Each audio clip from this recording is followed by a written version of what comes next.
All right. Imagine this with me for a second. Melissa, will you close your eyes? Viewer, will you close your eyes? You have gotten ahead financially. You're in a really good place. You have an emergency fund. You have over $100,000 in your retirement. You have all your debts paid off except for your mortgage. You're in a really good spot. The person in your apartment above you went on vacation, but accidentally left their water on. And while you're at work, your entire apartment floods. All of your stuff gets damaged. Your furniture gets damaged. Your computers get damaged. All of your electronics, everything is just totally wasted. And you do not have renter's insurance. Why would I not have renter's insurance? I have known people that this happened to. Really? People that you know, people that I'm very related to, who had this happen. Oh, no. And so today we want to more broadly talk about insurance, but it's for this exact reason, is that as we make progress financially, if we're not properly insured and something happens, it just dashes it. There's nothing more discouraging than finally making some progress and then being hit with this thing that sets you back. And so that is the point of insurance. And here's how I kind of look at it. Okay. Financial security is like a beautiful and relaxing pool filled with water, okay? And insurance is the pool liner. Without the pool liner, if that pool liner gets damaged or cracked, then the water is going to seep out. And then what's the point of having a pool, you know?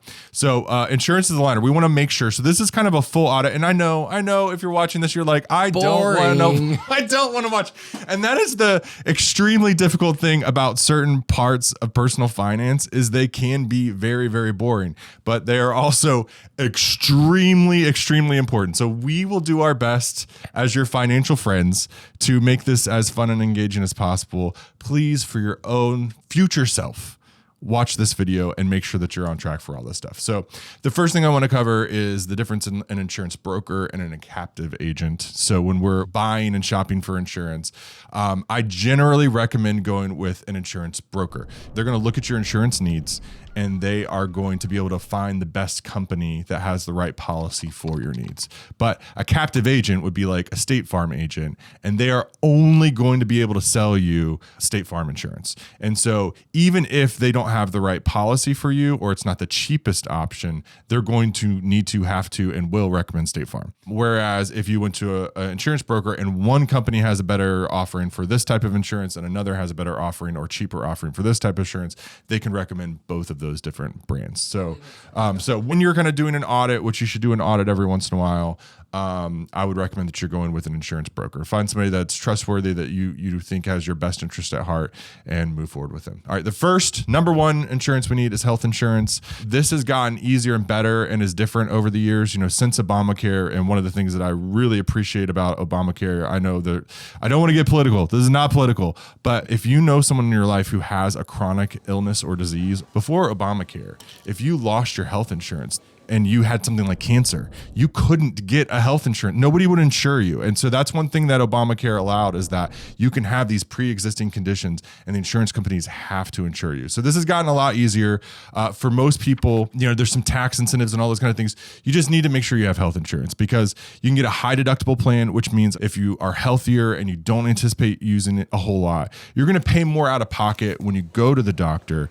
But if something really, really bad happens, like, you have to take an ambulance ride and you have an emergency stay, or you get a significant disease and you need some urgent care, you're not going to need to go bankrupt over it. Hospital bills are one of the primary reasons that people go bankrupt. Do not overlook this. Do not let this lapse. Do not think I'm young and healthy and I don't need this. Please get some health insurance in place, because it's one of those things that it's not fun to pay when you don't need it. But when you do need it, if you need it, you're going to be kicking yourself because you don't have it. So that's number one, health insurance. Number two is life insurance. And life insurance is something that you need in place specifically if you have dependents. You have people who are dependent on you for money. You have kids that are dependent on you for money. You have a spouse or somebody who's disabled who's dependent on you for money.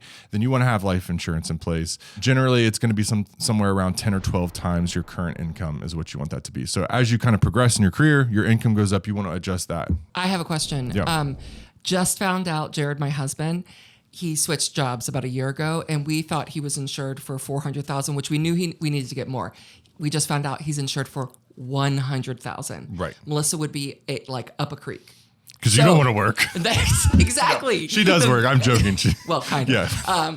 So what's the best thing for us to do? Okay. Like, how do we do this? We want to go to one of those brokers and we want to look for insurance, life insurance options, because sometimes it historically is not uncommon for rates to go down.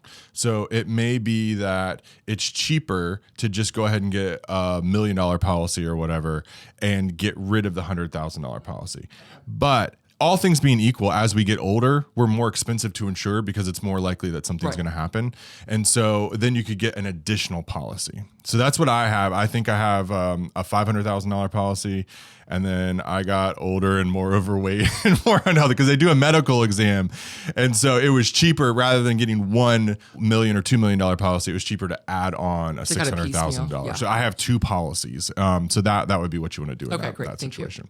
One thing to just warn about, and we're going to go over at the end of this some other like types of insurance I don't recommend, but we want term life insurance. We don't want whole life insurance. Whole life insurance is this wonky thing where they try to combine like savings and investment and insurance, and it's way, way, way more expensive than it needs to be. There are some very, very, very specific instances where whole life insurance maybe could possibly make sense, but 99% of the time it does not make sense. There are certain types of insurance agents who sell investment stuff, and those are generally people I want to avoid. I don't want to be going to an insurance person who also sells like retirement investment stuff. I want to be going to an insurance broker. And the only people that I've ever known to recommend whole life insurance are the agents that sell it. No one else, no financial person who knows anything have I ever heard recommend it. If you have whole life insurance, you can cash that out. That's one of the ones that have the cash value, you know, like in It's a Wonderful Life, you know, that kind of thing. Yeah. You can cash that out. But before you cash it out, you want to make sure you have term life insurance in place. Because if you were somebody who had one of those terrible illnesses and you are now uninsurable and you have a whole life insurance policy, there's a chance you may want to keep that in place because you can't get term life insurance. So this is just a quick overview. I'm going to try not to go too deep as we get going. So number 3 is auto insurance. You want to have car insurance. You want to make sure you have enough car insurance. You want to evaluate that every so often, that depending on your financial situation and car that you're driving, that you have enough coverage that if something were to happen, that you're able to appropriately cover the damages. I'm not an expert on insurance, but one thing that I get really concerned about when shopping for insurance is that they're not comparing apples to apples. It's kind of like with pricing of a car, like when they focus on the payment of the car, but not the interest or the terms, like how long that payment is.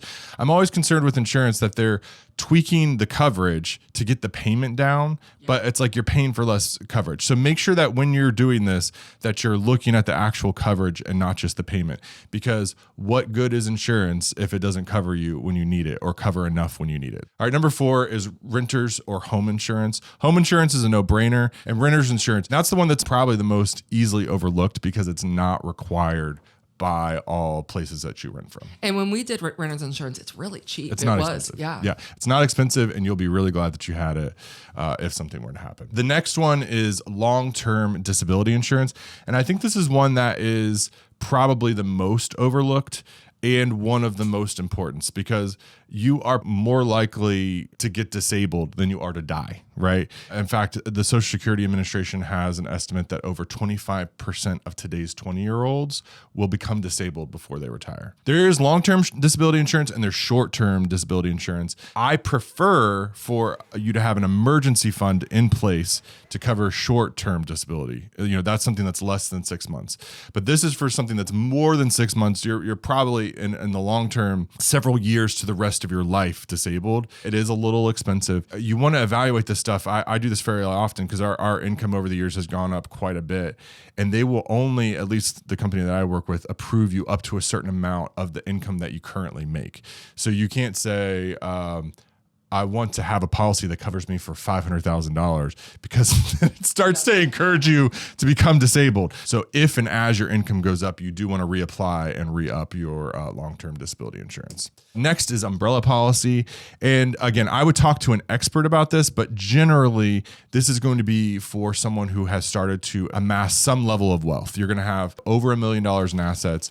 You need to start protecting that. And the umbrella insurance policy will do that. The umbrella insurance policy is basically like, like you get into a car accident, the max that you have on that is several $100,000, but the damages are more. They could come after your assets. And so the umbrella policy protects those assets in that case so that they can bill against the policy rather than your assets. So the next one, this is a fun one, kind of, as fun as insurance gets. And that is travel insurance. And now that may be surprising. There's somebody that we knew who had a several $1,000 cruise booked, and then his father passed away. And so, of course, he went to the funeral, but that, and was a part of all that with his family, but he lost several $1,000s because he didn't have cruise insurance. The other great thing about cruise insurance is if something were to happen to you, generally, you need to check the terms of the policy, but most of them have a coverage so that if you were to have some sort of medical emergency situation, they will get you out of the country or cover the medical insurance. So we recently went on a trip, or my wife and my son went on a trip to Florida. He had an ear infection, and they called a doctor. They had a doctor that could come to the hotel room and look at his ear. That was covered by the travel insurance. So it can be helpful, again, especially when you're going overseas, especially on these longer, bigger trips, more remote trips, where it's like, if you were to be in Alaska hiking and you fell and sprained your ankle really bad and you needed to have a helicopter come and take you to a hospital, you need that to happen. It's gonna be very expensive, and you wanna make sure that there's some way to cover it. Insurance is one of those things that makes it so that I never wanna have to think overall in my financial life of like, this is what I want to do and this is what's best for my family, but we can't afford it. And so you're having to weigh those options, and insurance kind of makes it easier to be like, all right, we can do the thing because we have the insurance to cover it. So lastly is insurance policies that I would advise against. Okay. There's quite a few.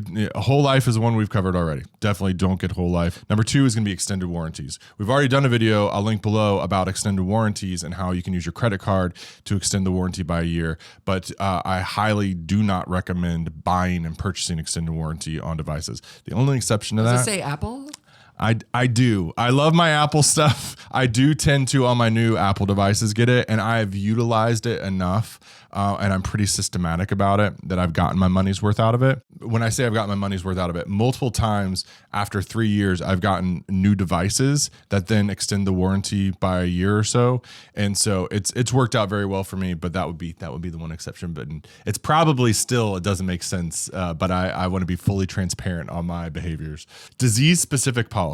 So when you're signing up for your employer-sponsored healthcare plans, there's going to be a lot of these like add-on insurance things. So these are like, if you get cancer, we pay out this much. It almost feels like gambling. It feels weird. Like odds. It feels like, hey, if you get heart disease, you get this extra. And so what we really want is we want more broad health insurance and life insurance that's going to cover these things, and the more specific stuff we don't. There are some exceptions, and those exceptions would be like my wife, which I haven't gone in a lot of detail on the channel. She is sick.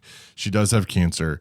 And so we know that there's going to be a lot of medical bills coming up. And so you need to know your financial situation. If you know, hey, it is likely for me to have at least one hospital stay or this thing, so and this extra policy pays out this, it can make sense. You wouldn't generally qualify for that insurance if you weren't with a larger group plan. And so take advantage of that if you know that those things are going to happen. So read through it, but generally you don't want to get those. Mortgage life insurance, same thing. Generally you want to have just a general life insurance policy that's appropriate for you, and then you don't need the mortgage specific. So that's it. Hope you learned something, and check out this video on credit card extended warranties, and I'll see you next time on the channel.